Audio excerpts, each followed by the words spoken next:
Sahabat-sahabat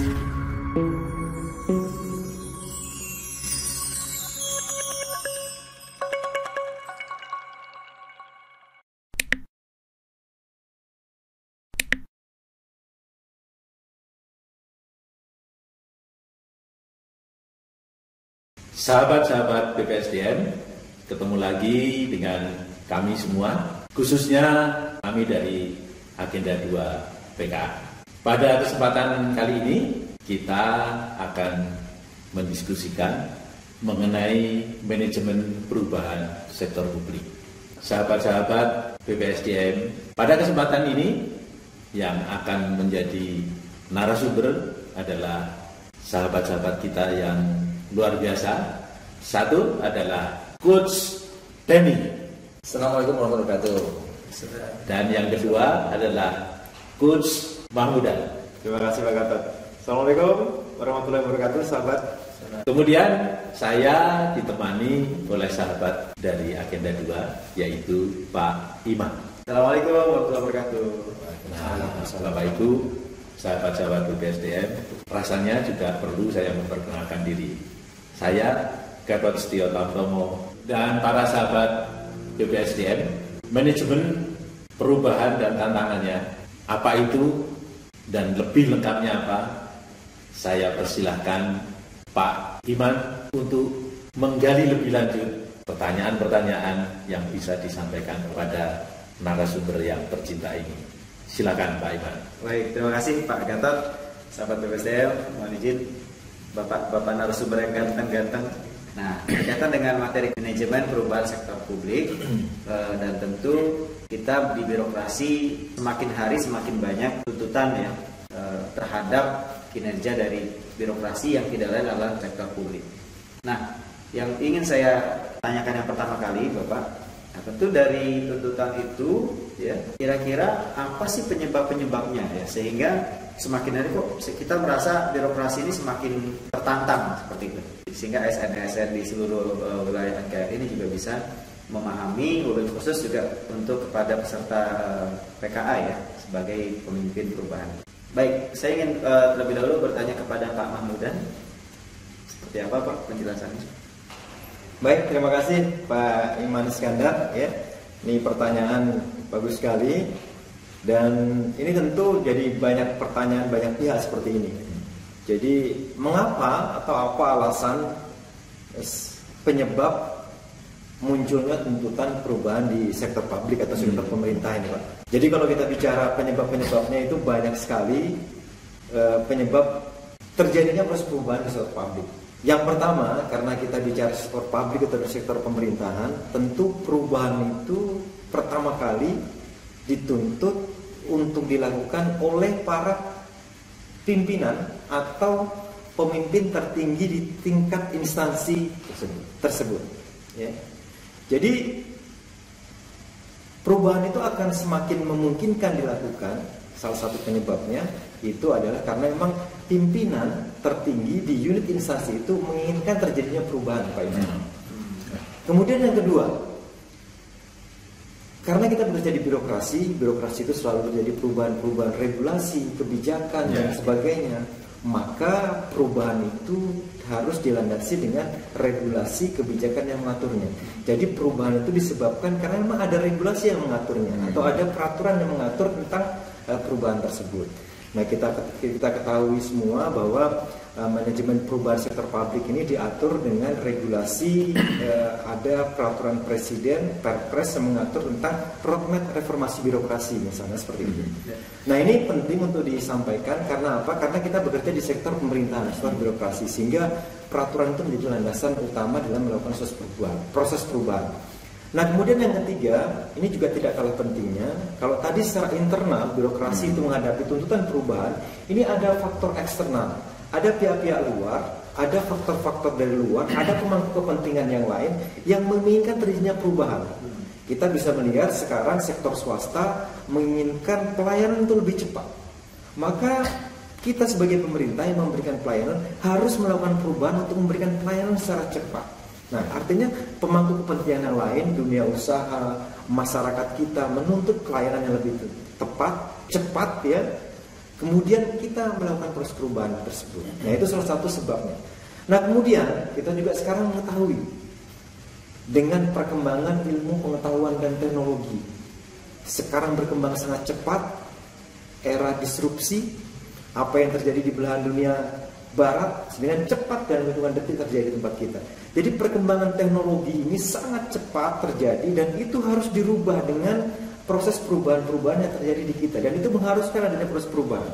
Kalau dulu kita memberikan pelayanan secara manual, dengan adanya teknologi informasi ini, maka teknologi informasi itu memaksa kita untuk melakukan proses perubahan. Nah, ini yang penting Pak Iman, sehingga penyebab salah satu penyebabnya itu karena ada perkembangan teknologi. Kemudian hal yang tidak kalah pentingnya, salah satu penyebabnya adalah metode. Kalau tadi ada perkembangan teknologi, sekarang kita harus menyesuaikan metode-metode, cara-cara kerja baru. Bagaimana kita menyesuaikan cara-cara kerja baru kita agar bisa menjadi lebih kompatibel atau lebih sesuai dengan proses perubahan-perubahan lingkungan kita.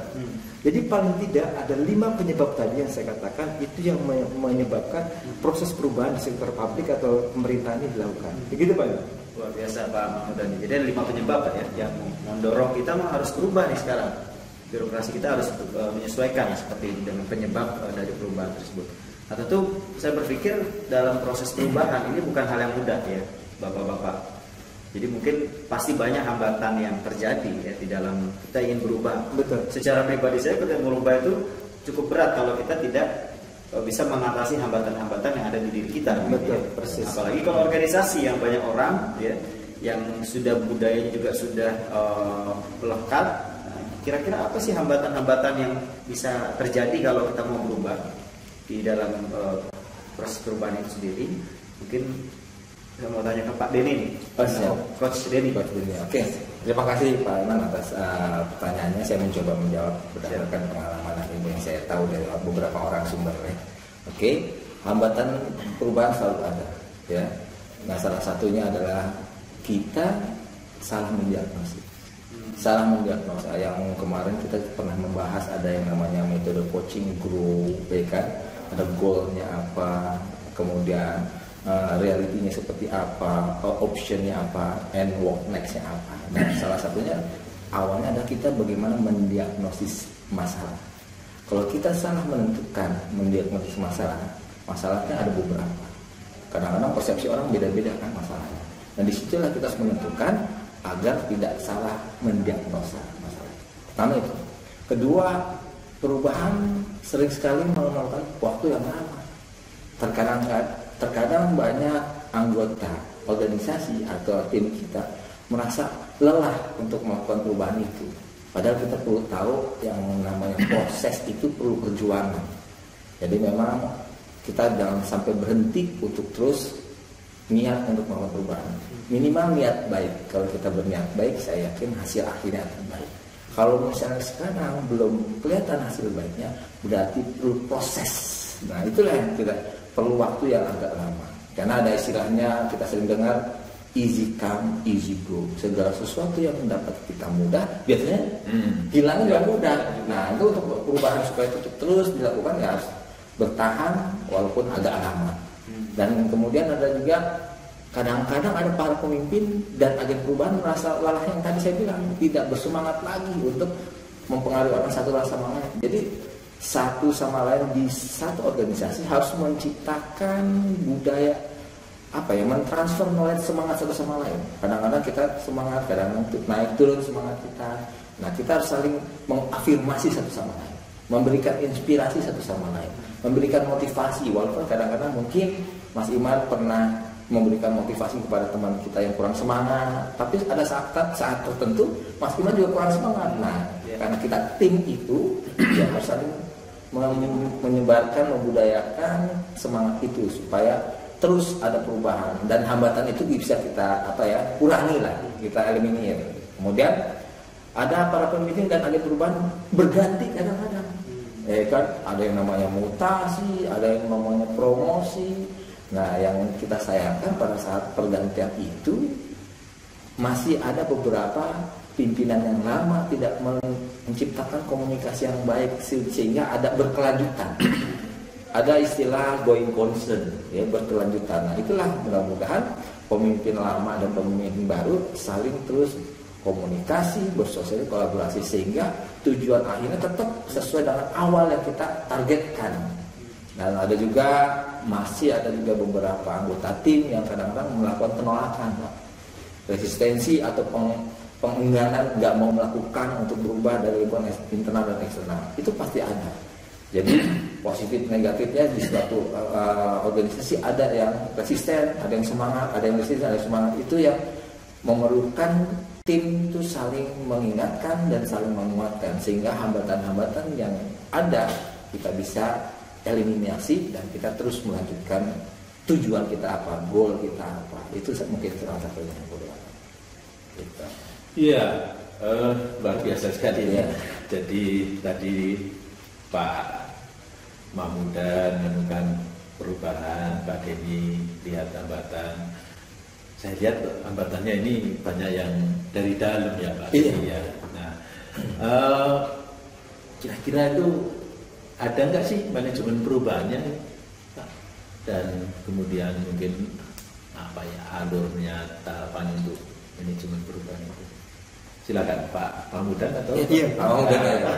Ya, silakan. Terima kasih, luar biasa nih pertanyaan Pak Gatot ini sangat substansial ya. Jadi apa sebenarnya manajemen perubahan itu?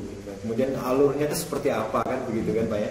Baik, saya mensitir beberapa pendapat saja Pak, karena banyak definisi, banyak pengertian tentang manajemen perubahan ini. Saya hanya mensitir beberapa pendapat, diantaranya menurut John Kotler Pak ya.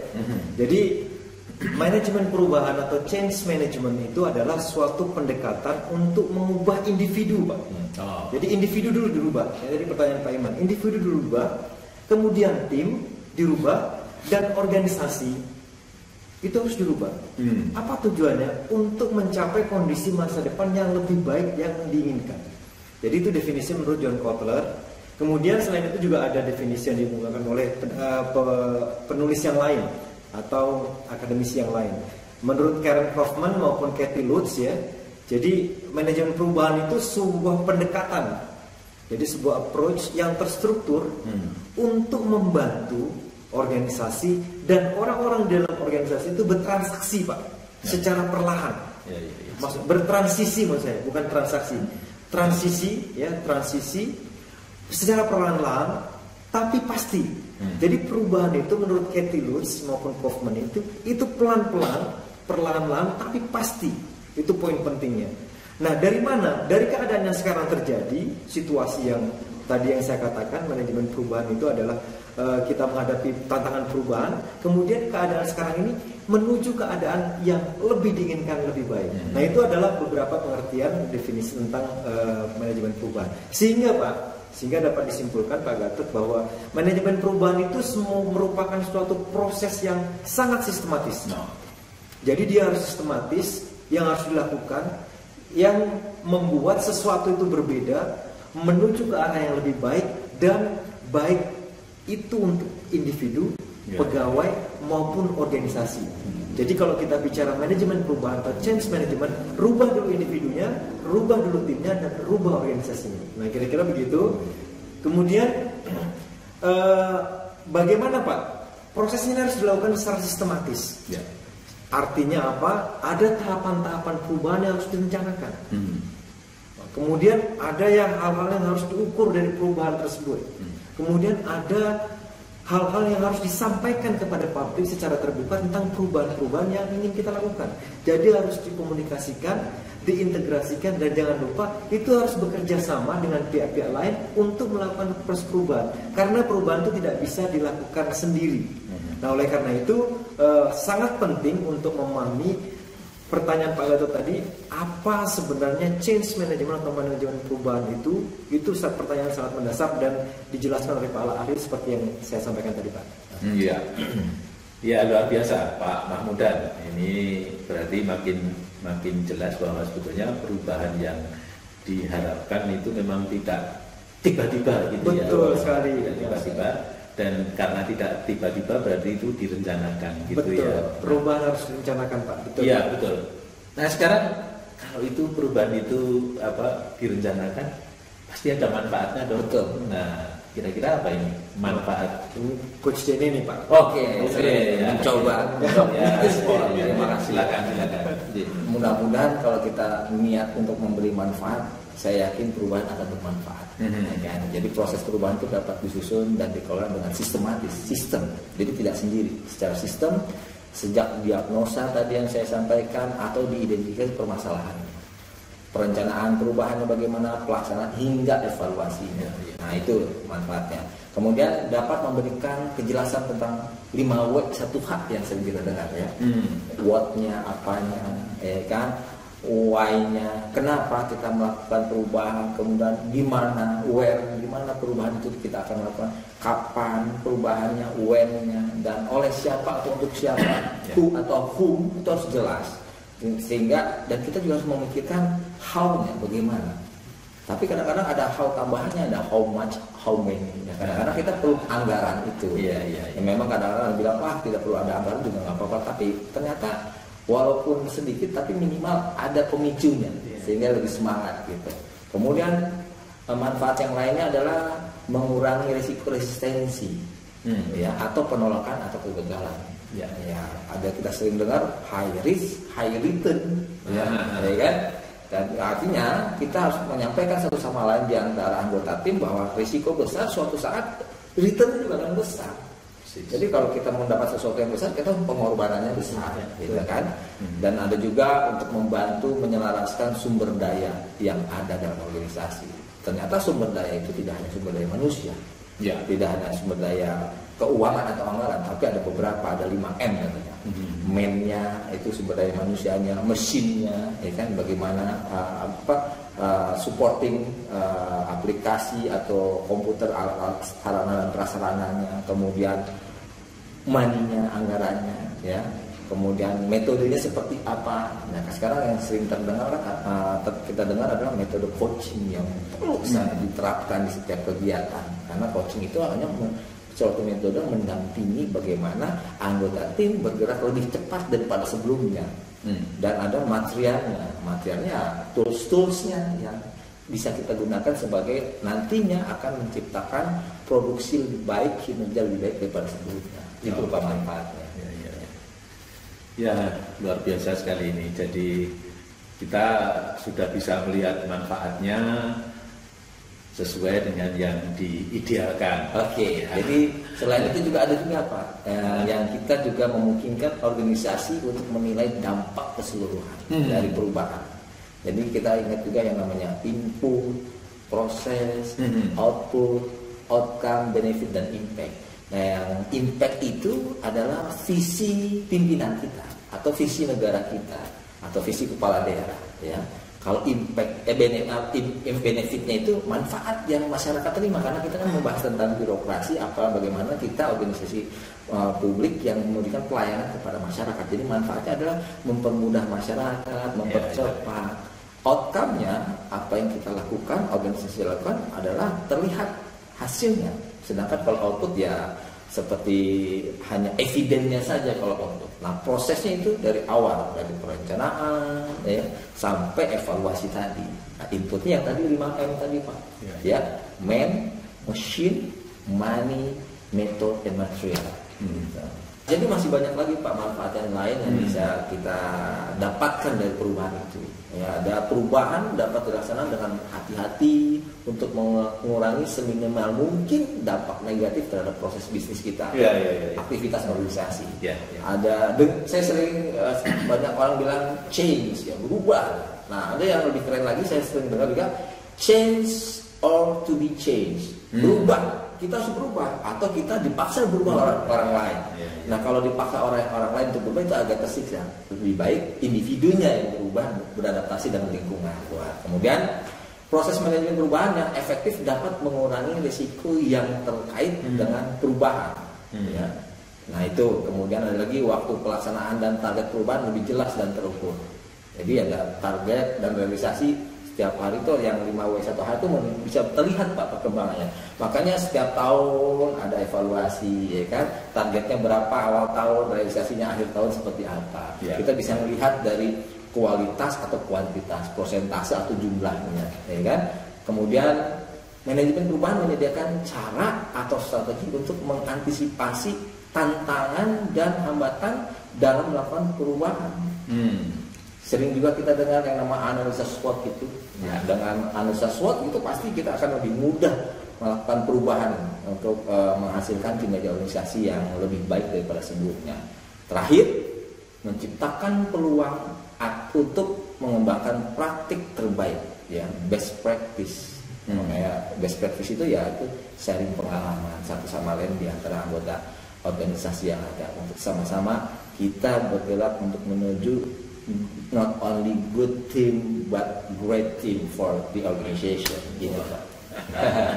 Ini luar biasa sekali ini apa yang sudah disampaikan tadi ya. Nah, tadi kan sudah disampaikan soal manfaat berubah, manfaatnya kan gitu. Terus kalau nggak berubah itu jadi apa gitu ya. Ya. Sebetulnya kalau sedikit kembali itu sebetulnya apa ya yang menjadi atau nilai-nilai dasar dari manajemen perubahan itu sendiri. Karena yang berubah besar tadi tentu mesti ada dasarnya gini ya. Kira-kira ada nggak ini Pak Denny atau Pak? Silakan Pak Om dan iya, nilai-nilai dasar perubahan. Terima kasih Coach Denny. Pak Gatot, terima kasih. Ini juga sama kembali pertanyaan yang sangat mendasar ya. Jadi manajemen perubahan itu diharapkan atau mempunyai nilai-nilai atau value yang ada di dalam setiap proses manajemen perubahan. Apa sebenarnya nilai-nilai dasar manajemen perubahan? Ini mendasar sekali Pak pertanyaan Pak Gatot ini. Yang pertama, nilai atau value-nya itu manajemen perubahan itu mengharapkan atau mengharuskan orang itu memiliki nilai yang visioner. Jadi memiliki wawasan yang sangat jauh ke depan, memiliki visi yang jauh pemikiran ke depan. Oleh karena itu Pak Gatot, seorang yang akan melakukan memimpin proses perubahan itu diharapkan mempunyai visi yang jauh ke depan. Dengan demikian pemimpin atau orang yang memimpin proses perubahan itu dapat merumuskan strategi dengan tepat karena dia memiliki visi. Visi tanpa strategi maka tidak akan bisa bermakna apa-apa. Maka visi itu sangat penting. Nah, oleh karena itu setelah memiliki strategi kemudian membaca apa kemampuan yang dimiliki oleh anggota timnya, kemudian mensinergikan dengan seluruh pemangku kepentingan baik internal maupun eksternal di dalam mendukung dan terlibat dalam sebuah proses perubahan. Jadi visioner Pak, yang pertama. Kemudian yang kedua, kerjasama atau kolaborasi itu menjadi nilai yang sangat mutlak dalam proses perubahan. Mengapa? Karena memang dengan kerjasama inilah proses perubahan itu dapat terjadi. Karena tidak mungkin sendirian. Ya, betul. Jadi tidak mungkin proses perubahan itu dilakukan sendirian. Karena itu harus melakukan kolaborasi, bekerja sama dengan seluruh pemangku kepentingan. Baik dengan kelompoknya, dengan sama pihak-pihak yang lain yang dianggap penting.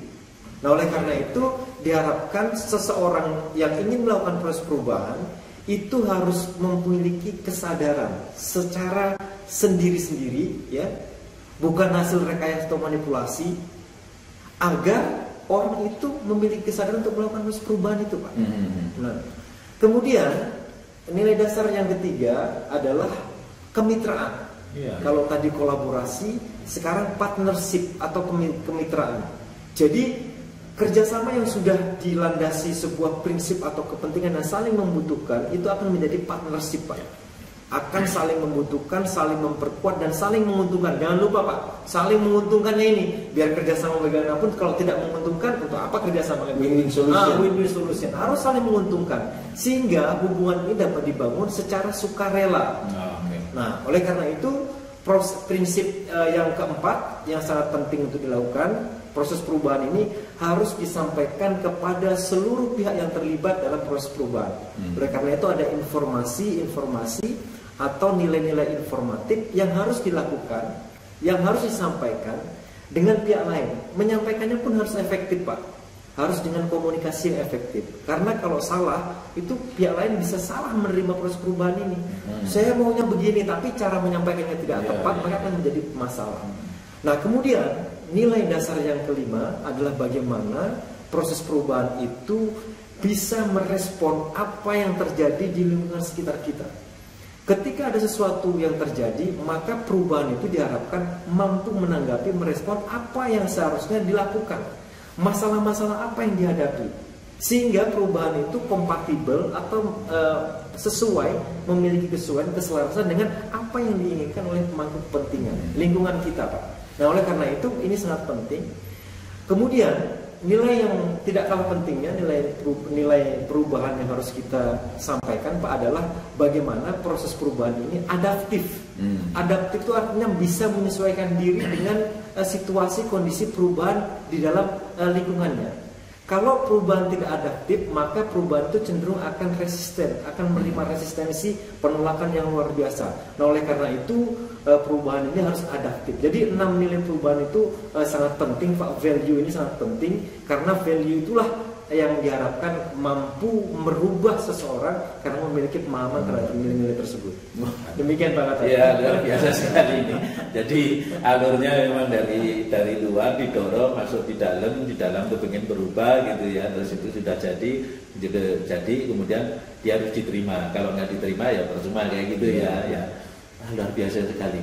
Pak Iman, kayaknya ada sesuatu yang mau ditanyakan. Silakan. Saya buka belum pertanyaan. Jadi menarik ya, gamblang sekali Coach Mahmuda dan Coach Yeni sudah jelaskan ya Pak ya, kita semakin mengerti dan semakin jelas tentang terkait terakhir tadi adalah tentang nilai-nilai dasarnya ya. Dalam arti itu tadi saya juga mendengar Coach ya, ada kata inovasi. Nah, ini menarik bagi saya karena inovasi ini kan dalam perkembangan teknologi informasi juga sangat melekat ya. Apalagi tadi Coach Mahmuda juga sampaikan kaitan dengan era disrupsi ya, dan juga terkait dengan teknologi informasi gitu. Jadi ada pakar yang pengetahuan saya namanya Davila, Epstein dan Shelton ya. Itu mereka mengkategorikan inovasi itu jadi 3 tipe Pak. Ya Coach ya. Yaitu tipe incremental, tipe semi radikal dan tipe radikal. Ini kata-katanya agak ini agak sensitif kalau tidak dijelaskan. Makanya kita butuh penjelasan. Kira-kira seperti apa nih 3 tipe ini maksudnya? Siapa nih kira-kira? Coach? Baik. Benar. Oke. Terima kasih Pak Iman. Ini pertanyaannya bagus sekali ya dan sangat kontekstual dengan apa yang kita diskusikan ya. Jadi betul Pak Iman bahwa ada beberapa pakar atau ahli yang menyatakan bahwa proses inovasi itu dilakukan dengan 3 tahapan atau 3 tipe. Tadi mengatakan Pak Davila, Epstein maupun Shelton ini mengemukakan 3 tipe inovasi. Yang pertama itu perlu saya jelaskan ini karena kata Coach ini agak sensitif, ini perlu dijelaskan dalam konteks manajemen perubahan, konteks inovasi dalam manajemen perubahan, ya. Oleh karena itu pertama itu ada namanya tipe incremental. Jadi incremental itu artinya proses yang terjadi itu perubahan itu terjadi sedikit demi sedikit Pak. Jadi hari ini melakukan kegiatan apa, kemudian besok melakukan kegiatan apa, itu terjadinya pelan-pelan sedikit-sedikit. Itu namanya incremental. Bertahap juga? Bertahap, ya bertahap Pak. Tidak langsung sekali jadi. Terhadap apa? Terhadap perubahan-perubahan mengenai produk-produk atau jasa-jasa yang dilakukan. Seperti yang saya katakan tadi, mungkin ada keinginan masyarakat untuk memberikan layanan yang terbaik. Saat ini mungkin dengan memberikan pelayanan 1 pintu itu terbaik. Tapi 2,5 tahun ke depan belum tentu. Mungkin orang ingin di rumahnya saja minta dilayani langsung dengan menggunakan ponsel, gadget langsung datang seperti itu. Nah, artinya proses perubahan itu dilakukan secara incremental atau bertahap. Kemudian yang kedua, ada yang dinamakan dengan tipe inovasi yang semi radikal terhadap perubahan produk barang dan jasa. Ini katanya nih. Bagaimana semi radikal ini perubahan yang dilakukan tidak sepenuhnya atau setengah-setengah saja, ya. Jadi perubahannya itu tidak dilakukan secara menyeluruh, tapi hanya setengah-setengah saja. Nah, yang ketiga itu ada tipe inovasi yang sifatnya radikal. Jadi perubahan terhadap produk, penggunaan perubahan terhadap produk, jasa maupun prosesnya itu dilakukan sepenuhnya dengan cara-cara yang baru. Kalau tadi semi radikal itu hanya setengahnya saja, baru gitu, tapi kalau yang radikal ini benar-benar baru sama sekali. Artinya total ya? Perubahannya total ya? Ya seperti itulah kurang lebih Pak Iman. Luar biasa. Jadi memang istilah radikal ini ternyata itu ya dalam hal perubahan, inovasi untuk kebaikan, membuat perubahan. Iya, kebaikan. Betul. Hanya untuk membuat organisasi jauh lebih produktif mungkin ya, jauh lebih siap berdaya saing, begitu ya. Betul. Nah, ini sebagai outputnya adalah hasil dari perubahan itu sendiri. Nah, tentu ada juga strategi ya Pak, yang tadi kalau konteks melakukan perubahan dengan tiga tipe itu membutuhkan effort yang berbeda-beda, gitu kan? Butuh usaha yang berbeda-beda. Nah, seperti apa kira-kira strateginya supaya itu bisa efektif perubahan, bisa dihasilkan secara lebih cepat, begitu ya, mungkin secara lebih tepat dan juga bisa diterima oleh tidak hanya mungkin bagi kita di internal, juga bagi masyarakat yang sebagai pengguna dari layanan kita. Iya. Gimana Coach? Biasanya Coach Denny memang segala sesuatu memang perlu strategi. Kalau strategi ya? Nanti hasilnya tidak akan maksimal. Betul. Jadi bagaimana inovasi yang tipe 3 tipe tadi, incremental, semi radikal dan radikal itu perlu dilakukan dengan strategi yang harus secara tim kita lakukan. Pertama, kita melakukan strategi itu dengan cara unfreezing. Unfreezing itu tidak membuka, tuh cair, perlahan-lahan, ya kan? Yaitu upaya-upaya untuk mengatasi tekanan-tekanan dari kelompok penentang, ya kan? Dan pendukung perubahan dengan mencairkan status quo dicairkan. Kondisi status quo ini cenderung beku, menggambarkan kondisi nyaman bagi banyak pihak.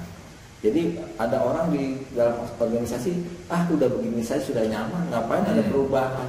Nah itu makanya kita harus pelan-pelan mengajak secara bagaimana cair sehingga lambat laun mereka akan melakukan perubahan, ya kan? Kemudian ada yang namanya movement atau change, perubahan, pergerakan ya. Langkah kedua melakukan perubahan secara bertahap, step by step, yang tadi incremental, perlahan-lahan. Makanya tahapan-tahapan harus ditulis sehingga apa kita kumpulkan, dianalisa, didiagnosis masalahnya, bagaimana tahapan-tahapannya. Sehingga tidak langsung dari A langsung Z gitu kan. Dari A ada B, ada C, dari 1 tidak langsung 100, misalnya 1, 2 perlahan. Kemudian langkah ketiga adalah rephrasing. Langkah terakhir apabila kondisi ideal yang diharapkan telah tercapai ya. Selanjutnya dilakukan upaya menstabilkan, misalnya dengan menerapkan aturan-aturan baru, ya kan? Kemudian sistem pengukuran kinerja baru, kompensasi baru, dan cara pengelolaan organisasi secara baru. Nah itu 3 tahapan strategi itu yang perlu dilakukan sehingga nanti proses perubahan inovasi yang tadi 3 tipe itu, incremental, semi radikal dan radikal, dengan mudah berubah dengan strategi-strategi yang tadi saya sampaikan. Oh, luar biasa Coach Denny. Terima kasih penjelasannya Coach. Menarik sekali ini kalau kita bicara mengenai perubahan-perubahan tadi, karena bagaimanapun juga hidup kita pun juga berubah ya, mau nggak mau. Tinggal kalau hidup itu tantangan dari luar ada untuk berubah, tinggal bagaimana kita mau merubah, mau atau enggak, gitu ya, kira-kira seperti itu. Sangat menarik sekali ini.